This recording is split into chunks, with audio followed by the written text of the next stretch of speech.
My name is Aurelia Vale, 32 years old. The screen's cold blue glow painted my hotel room in Madrid like the light from an aquarium.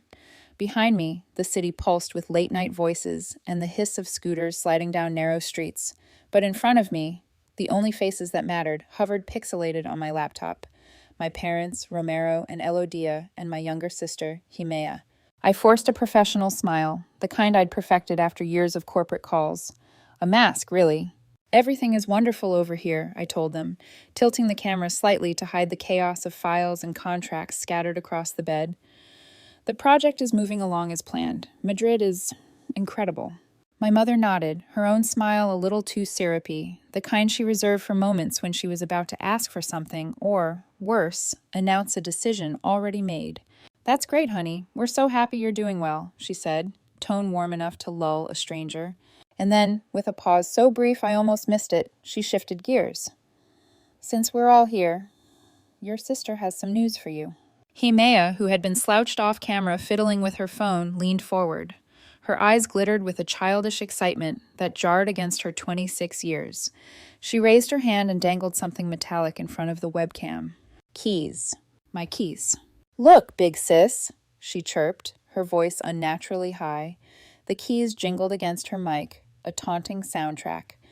"Mom and Dad said I can move into your apartment now. We're finally going to be neighbors." The words rang out so casually, so sweetly, that for a moment they didn't land. But when they did, they landed like a knife. Romero cleared his throat, that guttural prelude to one of his irrevocable declarations. "It's the most logical solution," he said firmly. Jaime's situation was unsustainable. Elodia chimed in, her voice like poisoned honey. "She needs your support right now. Family supports each other, right?" The world around me shrank. The hum of traffic outside the hotel window dulled. Even the air felt thick, like trying to breathe underwater. Still, I smiled. My lips ached from holding it, but I smiled. I held my breath for 2 seconds, long enough to steady the quake rising inside me, and exhaled in a controlled stream. "How curious," I said softly, my tone calm enough to chill the room. "I hope the new owners are nice, because I sold that place exactly 2 weeks ago." The screen didn't freeze from a bad connection. It froze from shock. Jimea's grin collapsed, erased as though someone had dragged a rubber across her face. My mother's mouth opened into a small, soundless "oh." My father's jaw clenched, veins pulsing in his temple. I let the silence stretch. It wasn't dead air, it was power. For the first time in years, I had it. But you can't understand how much weight was packed into that smile of mine. 10 years of buried resentment, 5 years of scraping for every peso, 2 weeks of orchestrated freedom, unless I take you back to the beginning. To understand how a simple copy of a key could become a weapon. To understand why my family believed they could hand my life to my sister like a housewarming gift. And to understand why I had to burn the game board they'd forced me to play on. The first signs had been subtle. Years ago, Romero told me, "It's good for you to learn the value of money, Aurelia. Builds character." His voice always had that tone, half philosopher, half judge. Meanwhile, he wrote tuition checks for Jimea without blinking. Elodia said, "You're strong, darling. You don't need as much help as your sister." She said it with soft hands and soft eyes, but the result was the same. I carried my weight and hers, while she carried nothing. And Jimea, she learned early how to smile through guilt, how to cry on cue, how to act helpless in a way that invited rescue. It had been this way since our birthdays. Mine passed with a whisper and a candle jammed into a cheap pizza. Hers thundered with terraces, champagne, and keys to a brand new red Mazda. I had learned my role then, the beast of burden, the strong one, the one who could manage without. But here's what my parents never understood. Strength has a cost. You can force someone to carry the weight of 2, but eventually they'll build muscles that can hurl the load right back at you. Back in Madrid, in that sterile hotel room, I leaned back in my chair. My fingers brushed the edge of a leather folder on the desk. Embossed in faint silver letters, it read Sanctuary. Inside were papers that would explain everything, papers my family didn't even know existed. The irony wasn't lost on me. They thought they had outmaneuvered me with a set of copied keys, but while they plotted to move my sister into my sanctuary, I had already stripped it from their reach. I thought of the building manager, a loyal man who had spoken with my father just days ago. Romero would have asked about maintenance, about neighbors, about the order of things. And of course, the manager would have said everything was fine. Because legally, it was. Until that morning, when ownership officially transferred, my name was still on the books. The illusion was intact. My family thought they still had control. But control is fragile. It can slip through your hands with a single sentence. I sold it 2 weeks ago. That was my sentence, my line in the sand. The silence ended with Romero's roar. His voice carried across the Atlantic, shaking the thin hotel walls. "What the hell are you talking about, Aurelia? Stop with this nonsense." His fury was a storm, predictable and loud. Elodia's voice cracked like glass. No, that's not true. Why would you do something like this? Why would you lie to us?" Himea's eyes welled, weaponizing tears as easily as breathing. "You're so cruel," she choked. "Do you know what I've been through? I have nowhere else to go, and you do this? You've always been jealous of me." Jealous. The word was laughable, except it burned. I didn't argue, not then. Instead, I watched. I recorded every detail, the disbelief, the rage, the wounded theatrics, because later, when the war escalated, I'd need to remember that first battlefield. They thought I was bluffing. They thought this was just another tantrum, a phase I'd outgrow. They didn't know the truth. They didn't know I wasn't bluffing. They didn't know that 2 weeks earlier, in a quiet office in Mexico City, I had already signed away the apartment with a pen that shook in my hand. They didn't know about Damien, the uncle they'd dismissed as irrelevant, who had been waiting in the shadows for me to finally call. They didn't know Ariadna, my ally, who could wield the law like a blade. And they didn't know that their plan, to crown Himea queen of my sanctuary, had arrived 2 weeks too late. I ended the call before the shouting reached its peak. The screen went black, leaving me alone with the sound of my own breathing. Not triumphant, not yet. But for the first time in my life, I wasn't cornered. For the first time, they were. To understand the smile I wore that night in Madrid, you need to understand the soil it grew in, the years of uneven ground that shaped me into both burden and weapon. I was 19 when I first stepped onto the campus of Tecnológico de Ibero, one of the most prestigious universities in Mexico. My backpack sagged with borrowed textbooks, my wallet was almost empty, and the smell of burnt coffee clung to my hair from the night shift I'd just finished. The courtyard buzzed with privilege. Students in crisp polo shirts, laughing about beach vacations, their futures paved by family accounts. Mine wasn't. Classes ran from 8 a.m. to 2 p.m. By 3 p.m., I traded lecture halls for Café del Sol, where my apron absorbed a cocktail of grease, disinfectant, and exhaustion. I stayed until closing, scrubbing tables under flickering lights. Weekends weren't for parties or sleep. They were for tutoring high schoolers in algebra, their parents handing me wrinkled bills that went straight into my savings jar, labeled, in thick black marker, escape. Every peso mattered. At family dinners, when I hinted at my exhaustion, Romero would just nod as though I were reciting scripture. "It's good for you, Aurelia. Builds character." His voice carried that familiar edge, half praise, half dismissal. "And Elodia," she'd pat my hand gently. "You're strong, darling. You don't need as much help as your sister." The words landed like compliments. They were cages. 300 kilometers away, Himea lived in another reality. She attended a smaller, less demanding private university. Tuition? Paid in full. Rent for a stylish apartment in the best part of town? Covered. A red hatchback waited for her outside, so she'd never know the rattle of a crowded bus. Her Instagram that year became a gallery of European skylines, wine glasses, and hashtags like #BlessedAbroad. It was a 6-month study program, fully financed, the kind of trip I wouldn't have dared dream of. I didn't envy the champagne or the flights. What I envied was how easily the world seemed to open for her while mine stayed locked, the key perpetually out of reach. The contrast hit hardest on our 21st birthdays. Mine fell on a Tuesday. After a 12-hour shift at the cafe, I dragged myself to my student room where a single bulb buzzed overhead. My parents called. "Happy birthday, honey. We're sending you a hug," Elodia said, her voice sweet but distracted. Romero added, "We're proud of you. Keep working hard." That was it. I bought myself a personal pizza, stuck a candle I found in a drawer into its cheese, and whispered, "Happy birthday," before collapsing into sleep on my notes. 6 months later, Himea's birthday roared into being. My parents rented the terrace of a trendy bar. Over 100 guests drank under strings of fairy lights. Romero led her outside at midnight to reveal a brand new red Mazda with a bow on top. Elodia cried.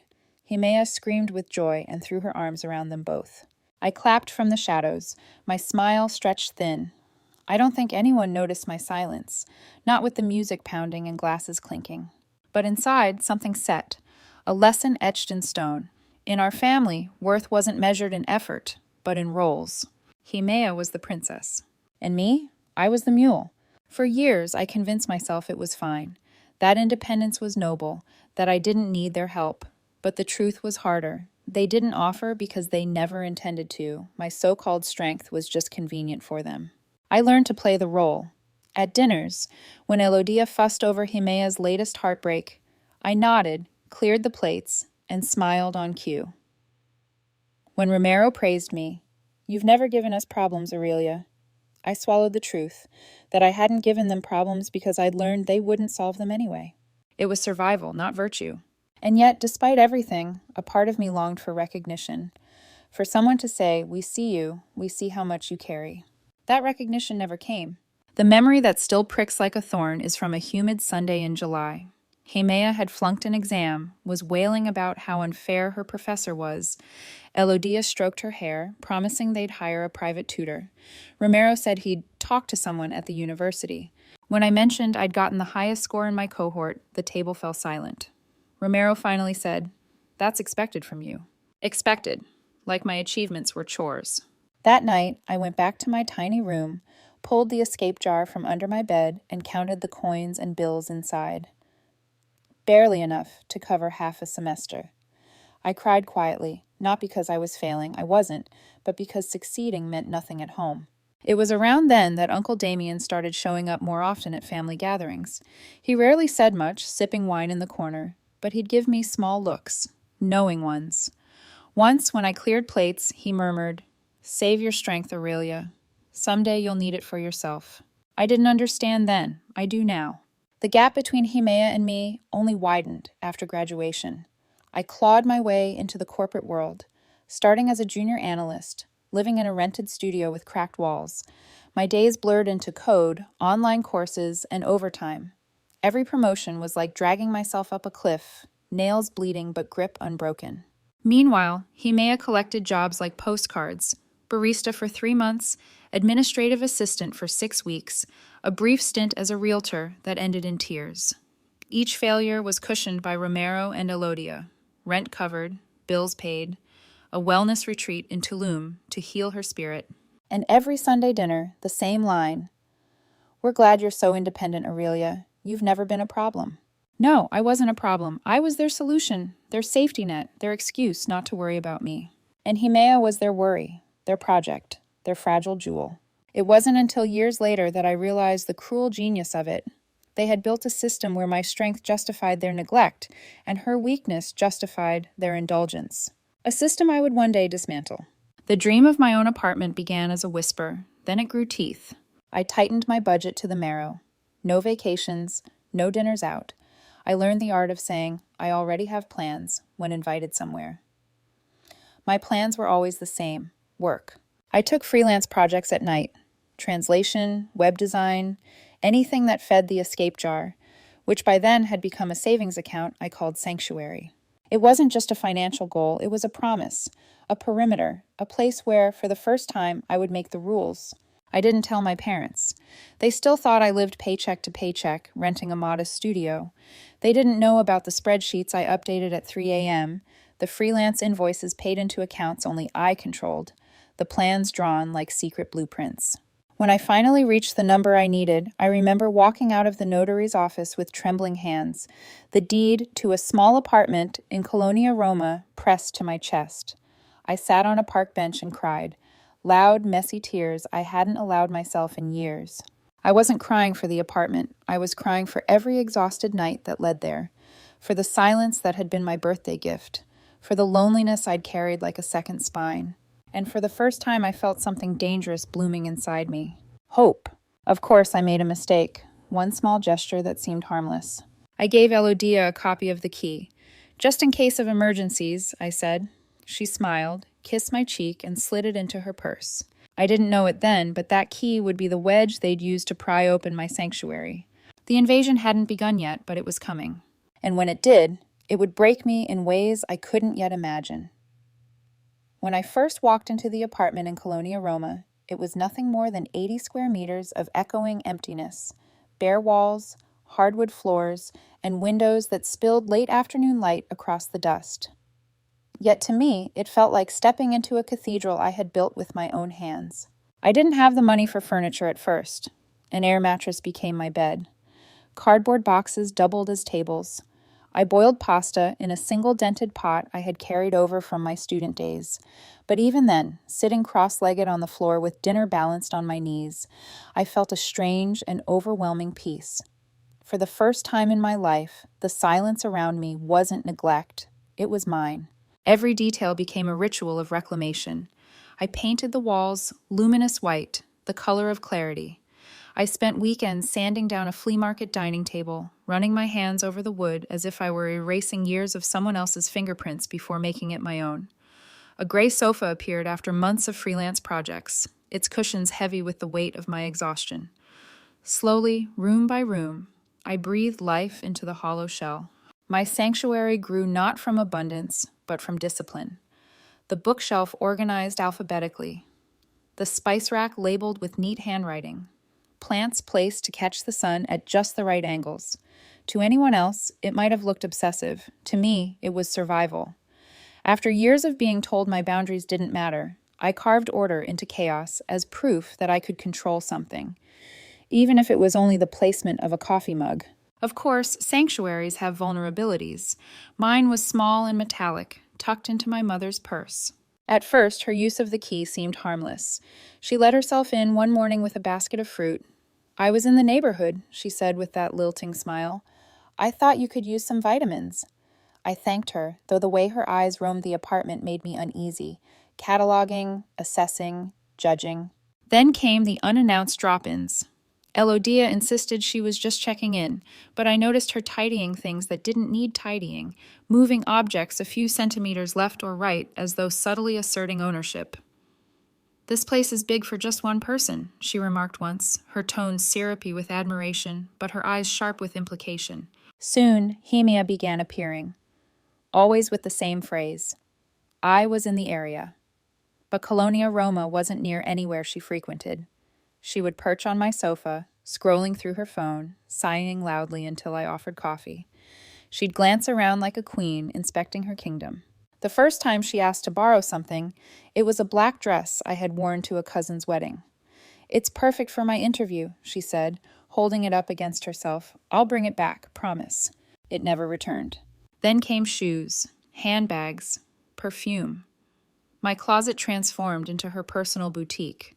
When I asked about the missing items, she tilted her head, wounded. "You're so materialistic, Aurelia. It's just stuff. Why are you being so selfish?" That word again. Selfish. My family's favorite whip. The true violation came months later. I had just returned from a work trip to Monterey, suitcase still in hand, when I unlocked my door and froze. The air smelled faintly of cigarettes, something I never allowed inside. Glasses cluttered the coffee table. Cushions were scattered on the floor as though strangers had lounged there. My stomach dropped. I called Hemea, my voice tight. "Were you here?" "Oh yeah," she replied casually, as though it were nothing. "My friends and I went to a club and it got too loud, so we came over to watch a movie. Don't be mad, we cleaned up." But they hadn't. And even if they had, it wouldn't have mattered. She had crossed a line. Still, I tried to rationalize. Maybe it was a one-time mistake. Maybe if I set firmer boundaries, she would respect them.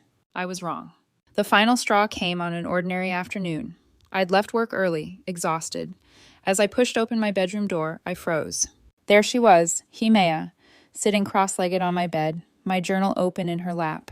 Not just any journal, the one where I wrote everything I could never say out loud. Fears, doubts, insecurities, half-formed dreams. My private refuge. She looked up, completely unashamed. "Wow, this stuff about your boss is intense," she said, flipping a page as if she were reading a magazine. My vision blurred with rage. I didn't scream. I didn't cry. A calm so cold it frightened even me took over. "Get out of my house," I said. My voice was flat, devoid of volume, and more dangerous for it. For once, she obeyed, but not before leaving a mark, literally. On the open page, I saw a faint red smear, a lipstick stain.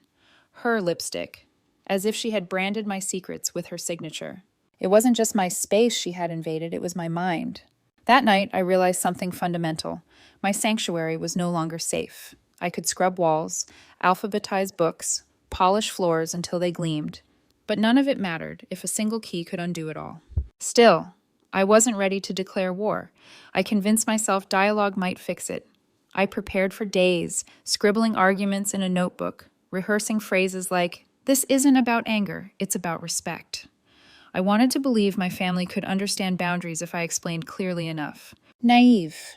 I walked into my parents' living room a week later, armed with logic. The smell of my mother's cooking lingered in the air, comforting and treacherous. My father sat in his leather armchair, stern and expectant. Himea perched beside my mother, her eyes already rimmed with red, the picture of a wounded child. I laid out the facts.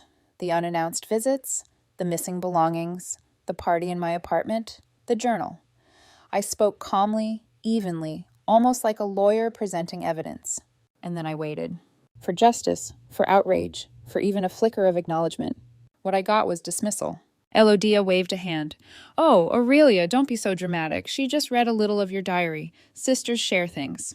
"No, Mom," I said, my voice cracking despite my preparation.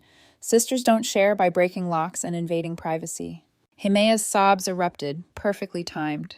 "I just wanted to understand you better. You're always so distant, like you think you're better than us. I only wanted to feel close." Romero's fist slammed the arm of his chair. "You see what you cause? Your sister admires you, Aurelia. And how do you treat her? You humiliate her, kick her out like she's a stranger." "She acted like a stranger," I shouted back before I could stop myself. "She entered my home without permission. She read my private thoughts. That's not admiration, that's violation." Romero stood, towering. "In this family, there are no secrets, no barriers. Family comes first, and it's your duty to support your sister. Stop being so selfish." That word again, selfish. The blade they had honed my entire life. I looked around at their faces, Romero's fury, Elodia's wounded disappointment, Himea's crocodile tears, and I knew then that this wasn't a negotiation. It was a script, and I had been cast as the villain for daring to ask for space. Something inside me broke, not loudly, quietly, cleanly, like a bone snapping under pressure. I smiled, not because I agreed, but because I finally saw the truth. There was no saving this dynamic, no argument sharp enough to cut through their blindness. What I needed wasn't permission, it was escape. And somewhere in the shadows, the memory of my Uncle Damien's words stirred. "Save your strength, Aurelia. Someday you'll need it for yourself." That someday had arrived. When I left my parents' living room that night, the air clung to me like smoke after a fire. My father's voice still echoed in my head. Selfish, selfish, selfish. The word hammered until it no longer sounded like a judgment, but a verdict. My mother's eyes had been wet, though not for me, and Himea's trembling sobs had seemed to seal the case. I was guilty of drawing boundaries, guilty of demanding air. Driving back to Colonia Roma, the city lights blurred through my windshield. I didn't feel triumphant for speaking my truth. I felt hollow. It was like trying to punch water. The harder I fought, the more their reality absorbed the blow and reshaped it. By the time I reached my building, I realized something dangerous. They would never see me. Inside, my apartment felt wrong. Not like a sanctuary anymore, but like a breached fortress. I sat on the bare floorboards, knees tucked to my chest, staring at the books still neatly alphabetized, the candles lined up on the windowsill. Order mocked me. What good was symmetry if a single key undid it? That was when I scrolled through my contacts, my thumb hovering over a number I had rarely dialed. Damien. My mother's younger brother had always been the outlier. Where Romero ruled with thunder and Elodia with sugar, Damien had chosen a different path.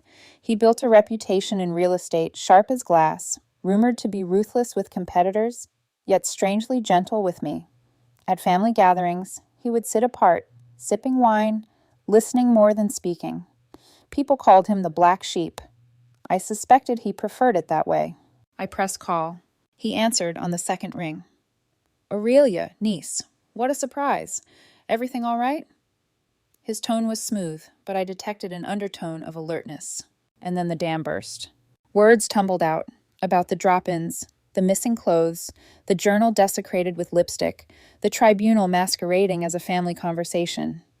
I spoke too fast, my voice cracking, the old wound of selfishness still bleeding. When I finally stopped, silence stretched between us. I imagined him leaning back in his leather chair, swirling a glass of wine, calculating how much truth to give. Then he spoke. His voice was lower, graver than I'd ever heard it. I've been waiting for this call for more than 10 years. My breath caught. What? I've watched how they treat you, he said. Romero's arrogance. Elodia's blind indulgence. The favoritism so blatant, it would be comical if it weren't cruel. I bit my tongue at countless dinners, Aurelia, because it wasn't my battle, but I always knew the day would come when you'd stop playing along. A strange warmth bloomed in my chest. Not comfort exactly, but recognition. Someone else had seen. I wasn't insane. I don't know what to do, I whispered. They've turned my apartment into an extension of their kingdom. I feel like I have no way out. There's always a way out, he said firmly, but it takes guts. You've got to decide. Do you keep playing their game, hoping they'll one day respect the rules, or do you burn the board entirely? His words hung in the air like smoke. Burn the board. The idea terrified me, and it thrilled me. I want to burn it, I heard myself say, my voice steadier than I expected. Good, Damien replied, his tone shifting from uncle to strategist. Then listen carefully. We're going to sell your apartment. Fast, quietly, and for the best price. We'll take away their main weapon, their access to you.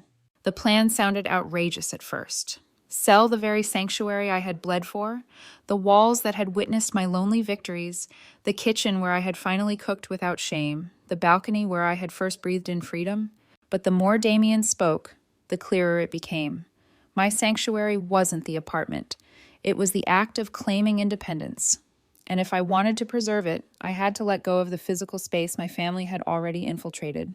Still, fear gnawed at me. If I sell, they'll know. They'll see the listing, the transaction. Not if we're smart, Damien interrupted.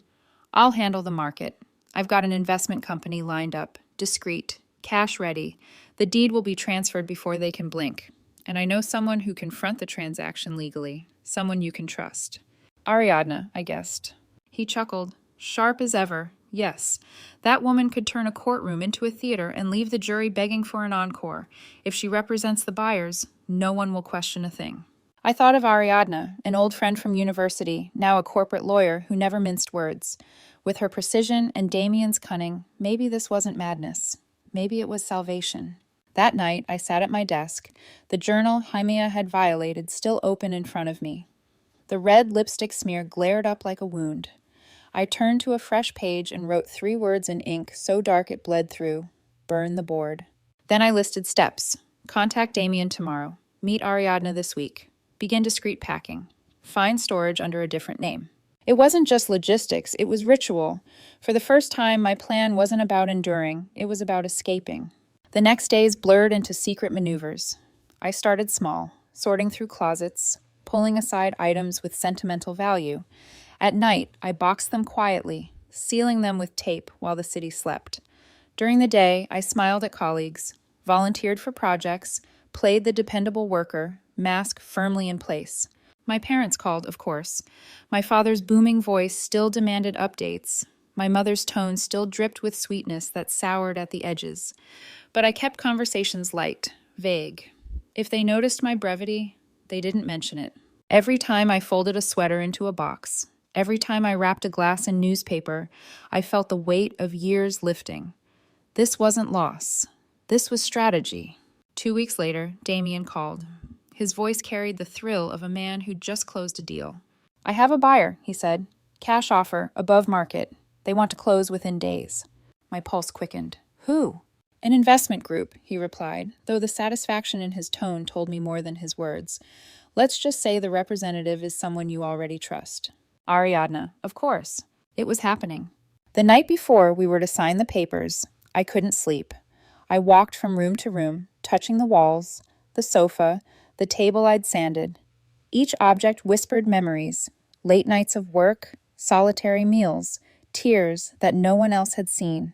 Part of me ached to stay, but another part, the larger part, knew staying meant surrender. My sanctuary had never been about four walls. It had been about reclaiming myself. And to protect that reclamation, I had to cut the tether completely. I stood at the window, looking out over the tree-lined street. Leaves rustled in the breeze, shadows shifting. For a fleeting moment, I thought of Himea walking up that street, key in hand, ready to invade again. Then I imagined her finding the lock changed, her kingdom evaporated, her entitlement met with a wall of legality she couldn't scale. The thought steadied me. The next day, I sat in Damien's office. The contract lay before me, black ink on white paper. My hand trembled as I signed, but not from regret, from release. Damien clasped my shoulder. This is the beginning, not the end. As I slid the pen across the final line, I felt it, the quiet rupture of chains. I wasn't losing a home. I was buying my freedom. The plan had a name now, Operation Sanctuary. It sounded dramatic, but for me, it was survival. I had spent years clutching at control, believing my sanctuary was walls and paint, the alphabetized books and labeled spice jars. Damien made me see it differently. Walls can be breached, he said. Sanctuary is the space you defend inside yourself. The apartment was just training. Still, training or not, dismantling what I'd built was brutal. In the weeks that followed, my life became a double existence. By day, I remained the dependable professional, the first to arrive at the office, the last to leave. I laughed in meetings, sent cheerful emails, even grabbed coffee with colleagues. No one suspected that every night, when the city went quiet, I transformed into something else, a fugitive from my own family. I moved like a thief in my apartment. Cardboard boxes lined the hall. Each night, I filled them with pieces of my life. Clothes folded with machine precision, photo frames wrapped in newspaper, mugs nested in towels.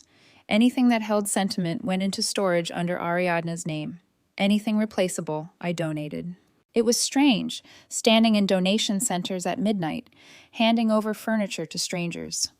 A gray sofa that had taken 3 months of side jobs vanished into the hands of a couple who could barely hide their delight. I watched them carry it away and told myself it was better this way. Better that my memories live in someone else's living room than be desecrated by my sister's careless laughter. Every creak of the floorboards made me stiffen.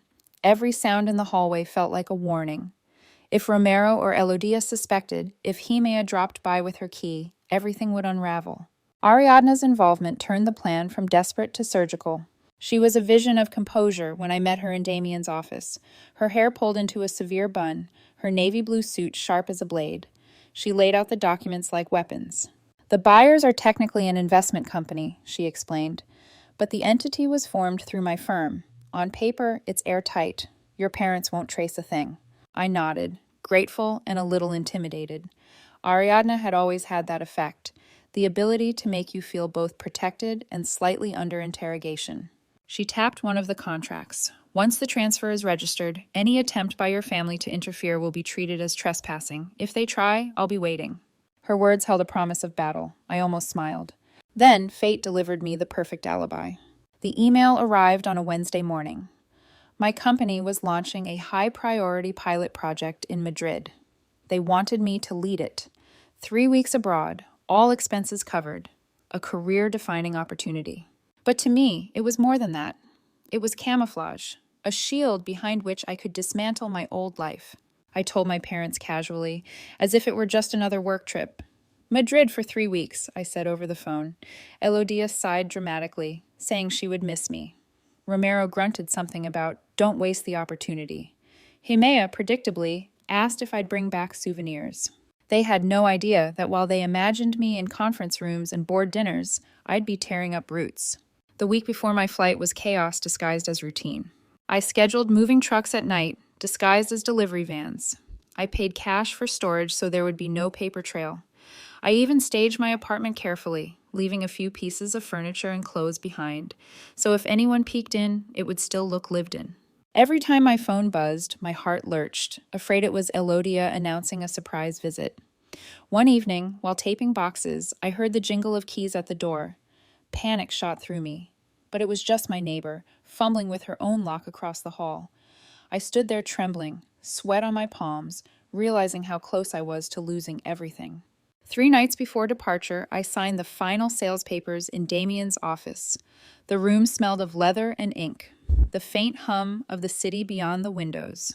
Damien slid the contract toward me, his expression unreadable. "This is it," he said. My hand shook as I picked up the pen. For a second, doubt flared. Was I betraying the only home I'd ever truly chosen? But then I remembered the lipstick stain on my journal, the sound of my sister's laugh in my living room, my father's thunderous decree that family has no barriers. I signed. Damien placed a steady hand on my shoulder. "You didn't lose a home today. You bought your freedom." I exhaled, realizing I'd been holding my breath for weeks. The money hit my account the next morning. 8 million pesos, more than I had ever seen at once. I immediately wired it into a Spanish bank account Ariadna had helped me open, converting my sacrifices into euros. 400,000, neat and untouchable. I stared at the screen for a long time, watching numbers shift from pesos to euros. Years of exhaustion, loneliness, and grit reduced to digits. It felt both surreal and satisfying, like cashing in chips after a brutal game you hadn't realized you were playing. The night before my flight, I walked through the apartment one last time. The walls echoed again, almost as bare as the day I moved in. Only a few objects remained, decoys, really. I touched the doorframe, ran my fingers over the paint I had chosen, the one I had applied in sweat-streaked weekends. I whispered goodbye, though to what, I wasn't sure. To the girl who had built this place brick by brick? To the years of sacrifice crystallized into walls and ceilings? Then I closed the door gently, slid the key into my pocket, and walked away. When the plane lifted off the next morning, I pressed my forehead against the cold window and watched Mexico City shrink into a glittering tapestry. My stomach turned, not with regret but with vertigo, the sensation of leaping into the void. Would the parachute open, or would I crash into consequences I hadn't yet imagined? Either way, staying was no longer an option. I leaned back, closed my eyes, and let the hum of the engines drown out the past. Behind me lay an apartment stripped of secrets, a family plotting in ignorance. Ahead of me stretched Madrid, a city where no one knew my name, where my sanctuary could finally expand beyond walls. And somewhere, thousands of miles away, my parents and sisters still believed they held the keys to my life. They were wrong. Madrid at night has its own rhythm. The streets hum with scooters and late laughter, cafes spill golden light onto cobblestones, and even at 3 a.m, the city feels alive. But in my hotel room, the glow came from one source only, the cold blue screen of my laptop. On it, 3 familiar faces stared back, Romero, Elodia, and Jimea. They sat in the living room of the house I'd grown up in, the same floral curtains, the same heavy leather sofa, as if time there had stood still while my life spun into something else entirely. I had prepared myself for this call, every phrase rehearsed, every reaction calculated. For weeks, I'd lived in the dual tension of corporate deadlines in Madrid and clandestine freedom back home. Now it was time to play my first move openly. Elodia's smile was the same one I'd grown up fearing, too sweet, stretched thin with hidden intentions. "Honey, we're so proud of you. Madrid suits you," she cooed. Then her eyes flicked toward Jimea. "Since we're all here, your sister has some news." I kept my face still, the corners of my mouth lifted in polite interest. Jimea leaned into the camera, jangling a set of keys so close the microphone crackled. "Look, big sis, Mom and Dad said I can move into your apartment. We'll finally be neighbors." The sound of metal against metal hit me harder than any insult ever had. It was the sound of my sanctuary reduced to a token, handed off like candy. Romero's voice rumbled, absolute as always. "It's the most logical solution. Your sister needs stability." And Elodia added the final cut. "Family supports each other, always." I let silence stretch. I counted my breaths. 1, 2, 3, and then exhaled slowly, keeping my tone level. "How curious," I said, each syllable clipped with calm precision. "I hope the new owners are nice, because I sold that place exactly 2 weeks ago." The screen didn't freeze because of bad Wi-Fi. It froze because they did. Jimea's smile shattered mid-gesture. Elodia's lips formed a silent O. Romero's jaw clenched so tightly I could see the vein throbbing in his temple. And for the first time in my life, I had them silent. Of course, silence doesn't last. Romero's roar broke it like glass. "What the hell are you talking about? Stop with this nonsense." His voice filled the tiny hotel room. Loud enough I worried it might seep through the walls. Elodia shook her head furiously. No, that's not true. Why would you do something like that? Why would you lie to us? Himea's eyes filled with tears on command. You're so cruel, I have nowhere else to go. You've always been jealous of me. Jealous. The accusation almost made me laugh. Of what? Her dependency? Her endless safety nets? I didn't respond. Not yet.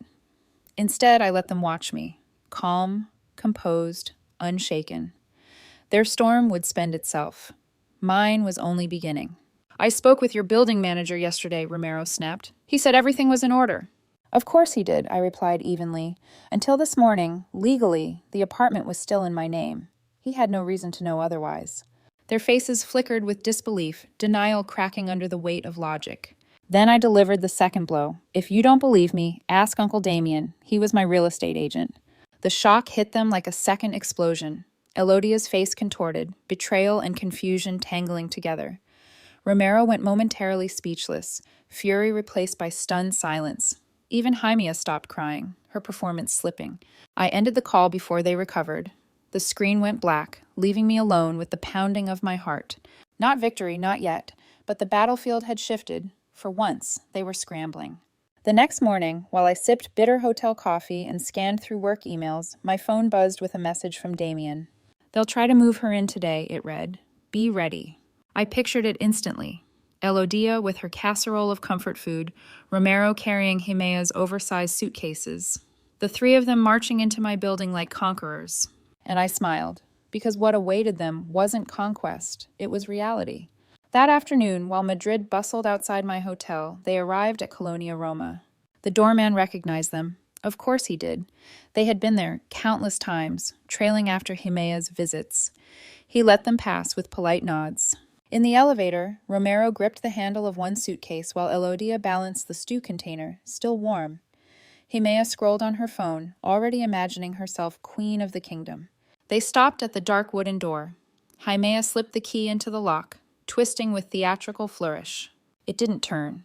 She frowned, tried again, harder this time. Nothing. Let me, Romero muttered, shoving her aside. He jiggled, forced, pressed.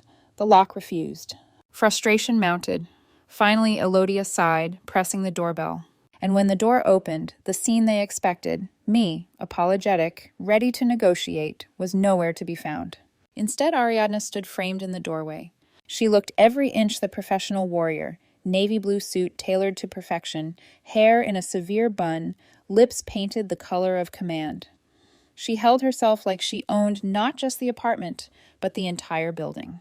Can I help you? She asked, her voice silk wrapped around steel. Romero blinked, momentarily disarmed. We're looking for Aurelia. This is her apartment. I'm afraid you're mistaken, Ariadna replied smoothly. She produced a document from her briefcase, unfolding it with deliberate precision.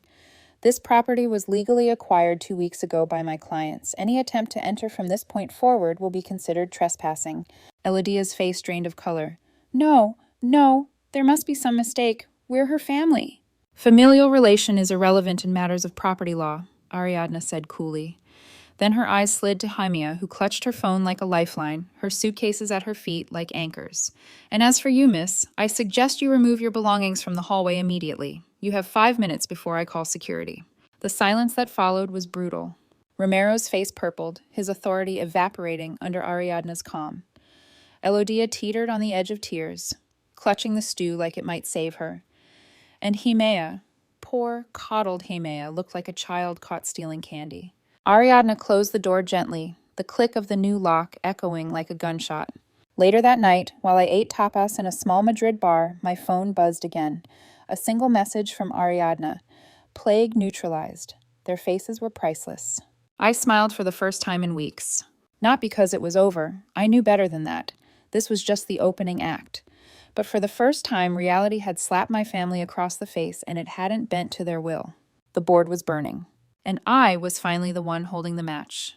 The morning after Ariadna closed the door in their faces, I turned off my Mexican phone. I wasn't ready for the avalanche I knew was coming. For 24 hours, I gave myself silence. I walked through Madrid's Retiro Park, the autumn leaves crunching underfoot. I sat in a cafe and watched strangers laugh in languages I barely understood. I let myself breathe. But silence has an expiration date. When I finally powered the phone back on, the screen exploded with notifications. 37 missed calls, 52 text messages, 23 voicemails. The family siege had begun. I put on headphones and pressed play. The first voicemail was pure fury. Romero's voice thundered as though he believed sheer volume could bend reality. "You will cancel this nonsense immediately, Aurelia. Enough of these games. Call me back."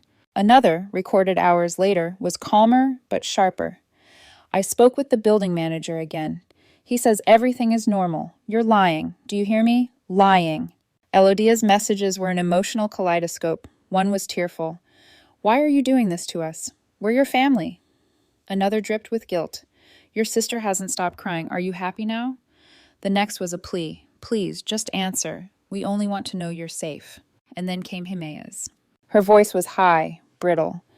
"You've always hated me. Admit it. You're jealous. You ruined everything. I have nothing because of you." For a long time, I sat on the hotel bed, staring at the ceiling, listening to the chorus of accusations and pleas. A year ago, those words would have gutted me. I would have drowned in guilt, ready to fly back and fix everything. But something inside me had shifted. Their desperation didn't pierce me. It clarified me. They didn't miss me. They missed my function, the fixer, the provider, the mule. And I was done being their beast of burden. After a week of silence on my end, the voicemails changed. Romero's fury deflated into bewilderment. His tone cracked with something I'd rarely heard from him, uncertainty. "Aurelia, maybe we handled things wrong. We need to talk. Call us, please." Elodia's voice was softer, almost childlike. "Your chair is empty at the table. This isn't right. Please, my daughter, just tell us you're safe." Even Himea fell quiet. Her voice, when it came, was hollow. "I don't know what to say. Just don't shut us out forever." For once, their script had run out of lines. That was when I decided, if they wanted answers, they would get them. But on my stage, with my rules. I sent a single text, video call, 1 hour. "All 3 of you present." When their faces filled the screen again, the change was obvious. Romero looked aged, his jaw slack, eyes ringed with fatigue. Elodia's smile was gone, replaced by swollen eyes and the pallor of sleepless nights. Even Himea, usually radiant in her entitlement, seemed diminished, her gaze downcast. They waited. For the first time, I was the one who commanded silence. I leaned closer to the camera, my voice calm, but weighted. "I'm going to be very clear, because this is the last conversation we will have about this for a long, long time." Their eyes sharpened. "First," I said, "I want you to know that I am fine, more than fine. Madrid wasn't just a work trip. It was the final stage of an interview. I've been offered the position of Director of Operations for our new headquarters here. I have accepted. I am moving to Spain permanently." The words landed like detonations. Elodia flinched, her lips parting in disbelief. Romero closed his eyes as though absorbing a physical blow. Himea's shoulders slumped, the last thread of denial snapping. I didn't pause. "Second, any relationship we have in the future, if we have one, will be on my terms. And here are my terms." I lifted one finger. 1. You will attend family therapy, all 3 of you, together. Not to win me back, but because you need to understand the toxic dynamic you've perpetuated for decades. You need a professional to explain concepts like boundaries, scapegoat, and golden child. Elodia opened her mouth, but I cut her off with a glance. 2. Himea, you will get a real job, a job with hours, a boss, responsibilities. You will support yourself, your rent, your food, your life. No more bailouts. Not from them, not from me. You are 26 years old. It's past time. Himea's face crumpled, but she said nothing. 3. You will never again make a decision that involves me without my consent. Respect is not optional.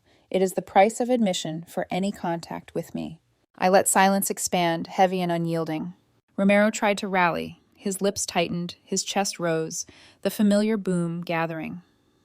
But before he could unleash it, Elodia laid a hand on his arm. She shook her head. For the first time, she seemed to see the futility of arguing. Her eyes met mine through the screen, and though they were tired, I caught a flicker, fear, perhaps, or recognition. I pressed on. The flow of support is over. Financial, emotional, logistical, all of it.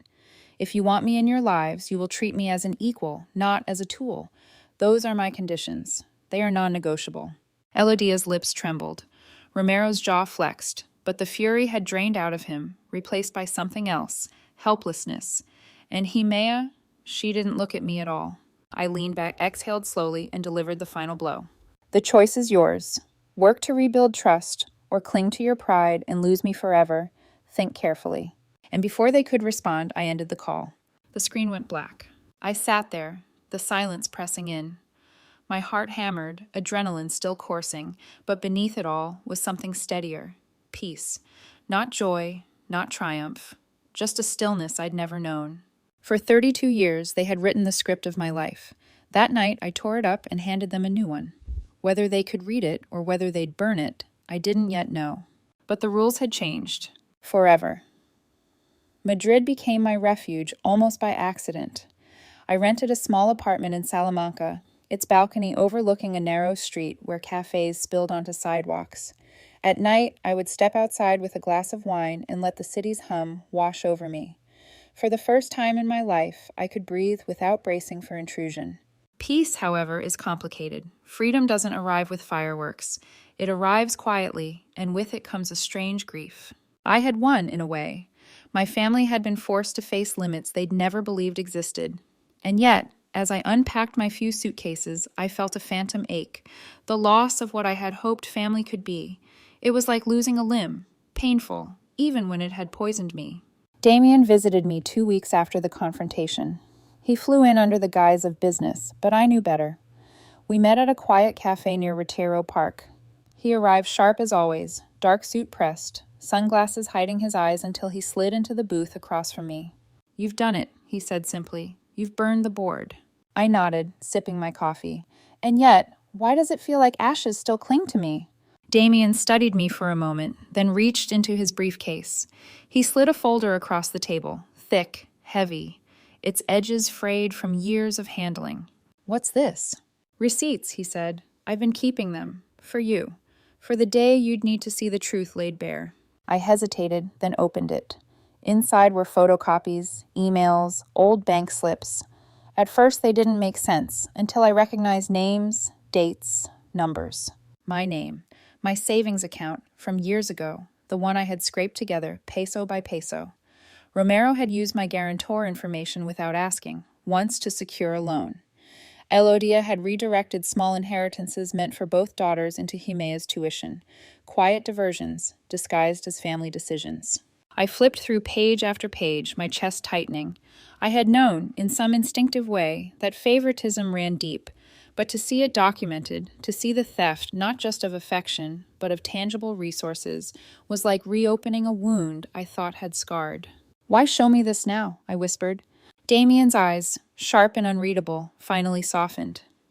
"Because I need you to understand. It was never in your head. It was never just about emotions. They built their kingdom by siphoning from you, and they told you it was strength." I closed the folder slowly. My hands trembled, but my spine felt steelier than it ever had. "So you've been waiting all this time?" "Yes," he said. "And now you have proof. If they try to pull you back in, you can remind them what they took." It wasn't revenge he was offering me, it was clarity. Days later, I received an email from Elodia. Not a demand, not an accusation, just a request. "Please, daughter, can we talk? Just you and me." Against my better judgment, I agreed to a call. Part of me still longed for something human beneath her sweetness. When her face appeared on my laptop, she looked smaller. Her hair was unstyled, her eyes swollen. She didn't waste time on pleasantries. "I need to tell you something," she said softly. "Something I should have told you years ago." I said nothing. "When you were 10, she continued, "I lost a baby. I miscarried. It was late. I nearly died from it. After that, I couldn't see fragility the same way. When Himea was born, I promised myself she would never suffer, never be endangered, never be allowed to slip away from me." Her voice cracked. "I overprotected her, smothered her, really. And when you showed strength, Aurelia, I leaned on it. I told myself you didn't need me, but the truth is I was terrified of losing again." Her confession landed like a stone dropped into deep water. Ripples of conflicting emotions spread through me. On one hand, it explained so much. The suffocating love for Himea, the neglect disguised as pride for me. It wasn't malice, it was fear twisted into favoritism. But explanations aren't absolution. I took a deep breath. I'm sorry you went through that, Mom, but your fear became my prison. You thought you were protecting her, but you sacrificed me to do it. You can't excuse it with grief. Tears spilled down her cheeks. I know. I'm not asking for forgiveness. I need you to understand where it came from. And for the first time, I saw her not as a manipulator, but as a flawed woman trapped in her own unhealed wound. It didn't erase the damage, but it complicated the story. After the call, I sat on my balcony for a long time, the city glowing below. I thought of Damien's folder of receipts, of Romero's booming decrees, of Jimea's tears rehearsed to perfection, and now of Elodia's miscarriage, the shadow that had shaped decades of family imbalance. It didn't change the fact that I had been exploited. It didn't erase the lipstick stain in my journal or the years of being labeled selfish, but it reminded me of something I had nearly forgotten. Not every villain sees themselves as one. Sometimes they're just broken people, passing on their fractures. The knowledge didn't soften my resolve. If anything, it strengthened it. Because compassion without boundaries is just surrender, and I had surrendered enough. Madrid became the canvas of my new life. Work consumed me, yes, but in a different way. Less as an escape, more as creation. I walked streets where no one knew my family name. I ate tapas at midnight, laughed with colleagues, explored museums alone without shame. I was still grieving, yes, but grief, I realized, could coexist with liberation. And in the quiet hours, when I looked at Damien's folder or remembered Elodia's trembling voice, I knew one truth above all. I had burned the board. But the pieces still smoldered. And whether my family chose to rebuild themselves on their own or remain in ruins was no longer my responsibility. Madrid had begun to feel less like exile and more like rebirth. I settled into a rhythm, mornings spent in sleek conference rooms where Spanish and English danced together, afternoons walking through side streets lined with bookshops, evenings cooking simple meals in my quiet apartment. There was no knock at the door, no key turning without warning. The silence was mine to keep or break. But freedom carries its own weight. Some nights, when the city's hum softened and the wine glass sat half empty, I found myself staring out over the balcony, haunted by the echo of my mother's voice. Her confession about the miscarriage lingered. It didn't erase the damage, but it humanized the cruelty, and that made it harder, in some ways, to hate her cleanly. Then the message came. It arrived on a Tuesday tucked between work emails. The sender, Mom. I hesitated before opening it, already bracing. My daughter, it began. Your sister finally got a job. Just a small one, at a clothing store. She is so excited. Do you think you could send her some money? Just to help her start on the right foot. I read it 3 times. It was masterful in its subtlety. No demands, no thunderous decrees, just a request, gentle and maternal, disguised as pride. But underneath the sweetness was the same old mechanism, Aurelia as the safety net, the dependable solution. I sat back, the phone heavy in my hand. For a moment, the old guilt stirred, like muscle memory, like a reflex. Images flashed. Jimea crying on the bed, Elodia's disappointment, Romero's booming accusations of selfishness. But then I remembered the folder Damien had shown me, the receipts, the years of siphoned resources. I remembered the lipstick stain in my journal, the stew container in the hallway of my old apartment, and I realized this message wasn't a new request. It was a test, a pull back into the cage. I drafted 3 responses. The first was practical. Here's a budget template. Teach her to manage her own money. The second was sharp.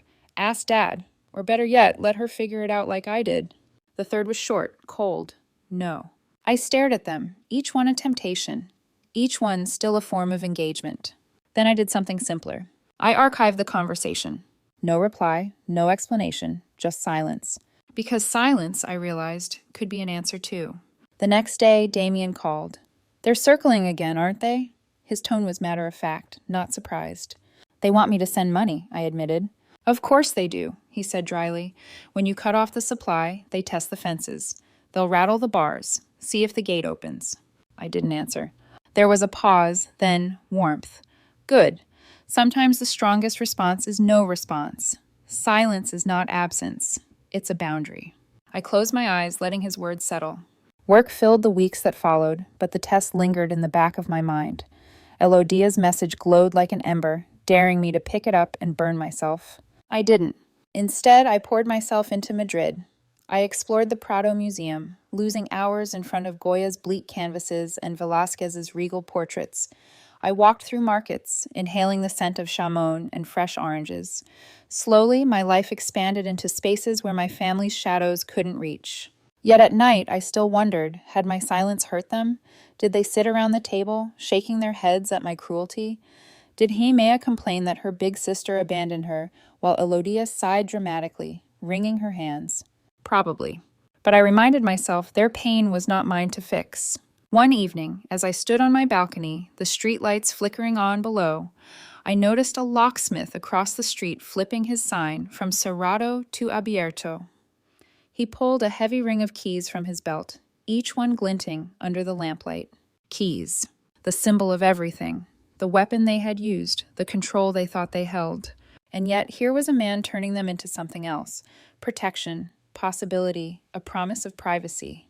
I realized then that I didn't fear keys anymore, because the only key that mattered was the one I had given myself, the decision to say no. Weeks later, Elodia tried again. A short message this time. "We miss you. Please don't stay away forever." I stared at it for a long time, my fingers hovering. The ache in my chest was real. I missed the laughter that used to exist between us before roles hardened. I missed the idea of family, even if the reality had poisoned me. But I didn't respond. Because missing someone doesn't mean you owe them your freedom. As winter settled in Madrid, I accepted that my family might never change. Therapy might help them, or it might not. Himea might grow, or she might remain frozen in the role she'd been handed. Romero might never stop seeing me as selfish. Elodia might never untangle grief from favoritism. But their progress, or lack of it, was no longer my responsibility. That was the liberation. Not the apartment I sold, not the title on my new office door, not even the euros sitting safe in my account. The true sanctuary was silence, the ability to let a request dangle unanswered, to let manipulation die in my inbox. And that silence, I realized, was louder than any fight I had ever waged. That night, I wrote one last entry in a new journal, its cover still stiff, its pages clean. I am not selfish, I am sovereign. And then, for the first time, I closed the book without fear of anyone reading it. Madrid wakes differently than Mexico City. In Mexico, mornings roar, vendors shouting, traffic snarling, life spilling over before the sun has even stretched. But in Madrid, dawn slides in gently. Cafes stir open with the hiss of espresso machines, the streets glow with a softer light, and footsteps echo on cobblestones still wet from the night. One morning, months after everything collapsed, I found myself awake before the alarm. I slipped on a coat, stepped out onto the street, and walked without destination. The city was hushed, suspended in that in-between time when yesterday hasn't fully let go and today hasn't quite begun. And as I walked, I realized this was what freedom truly sounded like. Not silence, but choice. The ache was still there. Grief is strange that way. It doesn't vanish just because you've chosen differently. It lingers like a phantom limb. Sometimes I would catch myself remembering the way my family laughed together at Christmas, the silly inside jokes, the smell of my mother's cooking. Those fragments made me wonder if I'd overreacted, if perhaps I had been too ruthless. But then the other memories would return. The tribunal in the living room, the lipstick stain in my journal, the way Romero's voice always framed me as selfish when I wanted air. Both truths lived inside me now, the warmth that once was, and the cold that had defined everything after. And maybe that was the real cost of freedom. Not losing family, but accepting they would never again be what I had needed them to be. I passed a locksmith shop, its neon sign flickering as the owner unlocked the shutters. A heavy ring of keys jingled in his hand. The sound tugged at something inside me. Keys, always keys. They had once been weapons, used to breach my sanctuary. They had once symbolized my captivity, my parents' belief that my space was theirs to assign. But as I watched the locksmith hang the ring on a hook behind his counter, I saw them differently. Keys weren't enemies. They were promises, boundaries made solid, protection turned metal. And I realized I no longer feared who held a copy of mine, because the only lock that mattered was the one I had closed on my old roll. That key was mine alone. Later that day, I sat in a cafe with my laptop open, catching up on work. My phone buzzed. A message from Elodia. Short, soft. "We miss you." I stared at it, my chest tightening. A year ago, I would have dropped everything, rushed to call, scrambled to repair. But now I understood something deeper. Missing someone doesn't obligate you to return to what hurt you. I didn't reply. I closed the phone and returned to my work. Silence, once a prison, had become my freedom. At night, on my balcony, I sometimes thought about Himea. Was she still working at the store, or had she quit already, her complaints piling up as fast as her excuses? Did she still tell herself the world was unfair, or had therapy chipped at the illusions my parents built for her? I didn't know, and for the first time, I didn't feel compelled to know. Her choices were hers now, not mine to cushion. Romero and Elodia? They had started therapy, at least according to Damien's reports. Whether it would change anything, I couldn't say. Perhaps it was too late. Perhaps they would always see me as selfish. But that label no longer chained me. Selfish had become sovereign. The last confrontation replayed in my head sometimes, the video call where I laid out my conditions. I remembered the way my father's mouth opened and closed, fish-like, his thunder stolen. The way my mother held his arm to stop him, the way Himea shrank. And I remembered the stillness afterward, the clarity. For 32 years, I had been the dependable daughter, the one who bent so the family could stand tall. But in that call, I straightened, and they were forced to bend. That shift could never be undone. I wrote in my journal that night, a habit I had resumed in Madrid. I am not selfish, I am sovereign. My silence is not cruelty, it is survival, it is love, love for myself, the only kind that was ever unconditional. I closed the journal, slid it into a drawer, and smiled faintly at the thought that no one, not Himea, not Elodia, not Romero, would ever touch it. It was mine, just mine. And so, standing on that balcony as the city lights glittered below, I understood the paradox of freedom. It costs everything, and yet it gives you back more than you ever imagined. I had lost a family, at least the version of it I once knew. The rituals, the comfort, the illusion of belonging. That loss hurt, and maybe it always would, but I had gained something greater, myself. The right to wake up in a city of my choosing, to build a life that answered only to me. The right to silence when old patterns tried to claw their way back. The right to breathe without permission. The price had been high, but as I leaned on the railing, feeling the night air cool against my skin, I knew it had been worth every tear, every confrontation, every shattered illusion. Because this peace, quiet, steady, unspectacular, was priceless. I don't know what the future holds. Perhaps one day my parents will change enough that we can rebuild something new. Perhaps Himea will learn to stand on her own feet. Perhaps not. But either way, I will not wait, and I will not bend. I have burned the board. And in the ashes, I finally learned how to play my own game.